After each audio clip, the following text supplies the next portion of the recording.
Olá pessoal, tudo bem? Seja bem-vindo ao nosso módulo 2 ICMS Serviços e Substituição Tributária. Nesse módulo nós vamos abordar 3 tópicos muito importantes. ICMS Prestação de Serviço de Transporte, como está aí no slide para você. ICMS Prestação de Serviço de Comunicação ou comunicações. Interessante que comunicação no sentido jurídico não bate muitas vezes com comunicação no sentido técnico, nós vamos ter que analisar sobre esse enfoque também.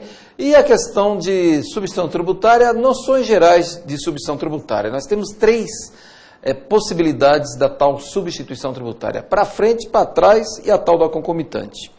Vamos dar uma olhadinha dos principais aspectos e alguns problemas relacionados com a substituição tributária também.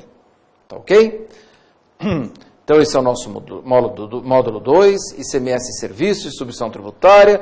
Vamos começar com o ICMS Transporte, na verdade é prestação de serviço de transporte, mas não é qualquer prestação de serviço de transporte. É prestação de serviço de transporte interestadual, intermunicipal.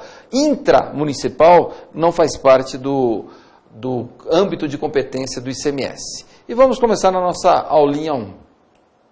Claro, para iniciarmos a nossa conversa, como já fizemos em momentos anteriores, se você olhou lá o nosso ICMS Mercadorias e Bens, e espero que tenha gostado também da nossa discussão naquele módulo, e se você não viu, pelo menos agora você vai ver também as nossas premissas, algumas premissas vamos traçar para poder falar a respeito do ICMS Serviço, né, ICMS Prestação de Serviço, a fim de que as nossas conclusões tenham sentido para nós. Né? Então eu vou colocar as premissas e veja o que você acha. Primeira premissa, o nosso direito não é qualquer direito. Nosso direito, olha aqui no quadro, acompanha comigo, o nosso direito é com um grande sisteminha, se você quiser um grande conjunto, de enunciados prescritivos. Na verdade, nós baseamos nossa argumentação todas no texto legal.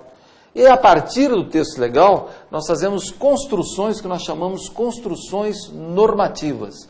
O nosso direito, a nossa conversa aqui, todas as nossas conclusões a respeito de ICMS, elas são baseadas no texto legal, fazendo uma interpretação da lei, e claro que a interpretação que possui seus aspectos objetivos, mas também subjetivos, você vai fazer a construção de um conjunto normativo como resultado dessa interpretação.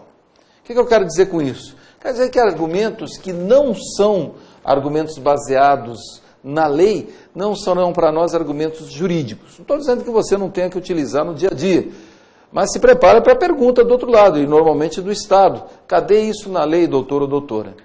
Onde está esse fundamento no texto legal? Olha só, argumento muito utilizado nas discussões relacionadas a tributos, são argumentos contábeis. Por exemplo, seu fiscal, o seu julgador tributário, o seu juiz do judiciário, afinal de contas é débito, crédito, dá 0 a 0. Não haverá prejuízo para o Estado, e se nós não nos debitarmos aqui numa operação relacionada à matriz e filial, por exemplo. Pois é, o argumento contábil, o fato contábil, ele só vai ter relevância jurídica se na lei tiver a previsão desse fato contábil dando algum efeito, chamado efeito jurídico, alguma consequência.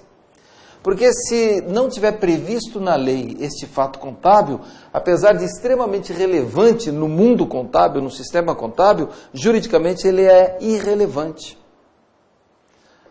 Tá ok. Então nós temos, por exemplo, argumentos econômicos, argumentos financeiros, argumentos cardíacos, de alta relevância prática. Por exemplo, seu fiscal, tadinho desse contribuinte, a multa é desse tamanho, se ele pagar vai fechar as portas, portanto efeito jurídico cancele o auto. O problema é que esse argumento não tem base legal, não tem assim, se tadinho, se a multa é elevada, se pagar, se vai fechar fora as portas, então deve ser, cancele esse auto. Nós não temos essa construção normativa, porque não tem base legal, não está na lei esse argumento cardíaco, de alta eficácia muitas vezes, né? O julgador mais sensível a esse argumento, mas só que a decisão dele, se for baseada nessa motivação, é uma decisão não jurídica. Argumento religioso, seu fiscal, só vai para o inferno se o senhor lavrar esse auto de infração. Pois é, tem muito fiscal que sai correndo depois que o contribuinte fala isso, mas com certeza esse argumento é não jurídico. Portanto, os nossos argumentos relacionados à nossa brincadeira aqui do ICMS, nossa problemática do ICMS e agora do ICMS prestação de serviço, todos os nossos argumentos terão base legal. E esse é o nosso conceito de direito. Olha só que interessante, direito positivo é o texto. Deixa eu até pegar aqui para você o texto, como se fosse, aqui, o texto legal.